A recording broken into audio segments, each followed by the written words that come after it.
1 दिसंबर से होने वाले बदलावों में पेंशन और टैक्सेशन से जुड़े नियम शामिल हैं।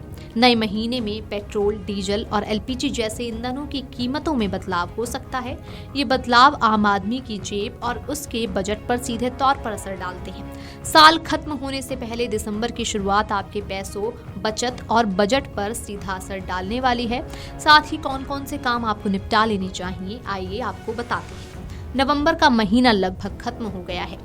इस महीने के पेंडिंग कामों को निपटाने पर अब लोगों का ध्यान है। कारण है कि नए महीने में कुछ नए वित्तीय नियम लागू हो जाएंगे। 1 दिसंबर से होने वाले बदलावों में पेंशन और टैक्सेशन से जुड़े नए नियम शामिल हैं। इसके साथ ही नए महीने में पेट्रोल, डीजल और एलपीजी जैसे ईंधनों की कीमतों के प्रभावित होने की भी आशंका है।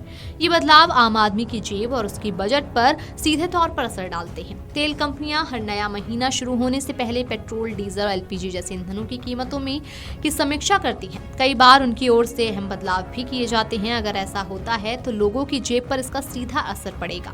1 दिसंबर से एलपीजी सिलेंडर की कीमतों में बदलाव की आशंका है। इसकी कीमतें वैश्विक ऊर्जा के रुझानों और मुद्रा की चाल पर निर्भर है। पिछले महीने एलपीजी के कमर्शियल सिलेंडर्स की कीमतों में मामूली कमी हुई थी। इस बार भी रविवार की देर रात तक पेट्रोलियम कंपनियों पेट्रोल, डीजल और एलपीजी की कीमतों की समीक्षा करेगी। तभी ये तय हो पाएगा कि इस मामले में लोगों को राहत मिलेगी या उन पर कीमतों का भार बढ़ेगा। रसोई गैस एक बुनियादी जरूरत है, इसलिए इसकी कीमतों में बदलाव का असर पूरे घर के खर्च पर पड़ता है। इसके साथ ही सरकार और केंद्रीय कर्मचारियों के बीच लंबे समय से पेंशन प्रणाली के लेकर जिद जारी है। कर्मचारी पुरानी पेंशन प्रणाली की मांग कर रहे हैं, पर सरकार नई पेंशन प्रणाली पर अड़ी है। इस बीच सरकार की ओर से एकीकृत पेंशन प्रणाली का प्रस्ताव रखा गया, जिसमें पुरानी पेंशन प्रणाली के कुछ फायदों को शामिल किया गया था। कर्मचारियों को यूपीएस का विकल्प चुनने का समय दिया था। अब सरकार ने साफ कर दिया है कि नई एकीकृत पेंशन योजना में जाने के इच्छुक केंद्र सरकार के कर्मचारियों के पास आवेदन करने के लिए केवल 30 नवंबर तक का ही समय है। सरकार पहले ही एक बार विस्तार दे चुकी है और अधिकारियों ने स्पष्ट कर दिया है कि 1 दिसंबर के बाद ये विकल्प फिर से उपलब्ध अब नहीं होगा। इसलिए जो भी व्यक्ति गारंटीकृत पेंशन प्रणाली में जुड़ना चाहते हैं, उन्हें समय सीमा समाप्त होने से पहले ये प्रक्रिया पूरी करनी होगी, नहीं तो उन्हें ये मौका नहीं मिल पाएगा। इसके साथ ही लाखों पेंशन भोगियों के लिए मासिक पेंशन भुगतान प्राप्त करते रहने के लिए वार्षिक जीवन प्रमाण पत्र देना अनिवार्य है। ये प्रमाण पत्र जमा करने की अंतिम तारीख 30 नवंबर है।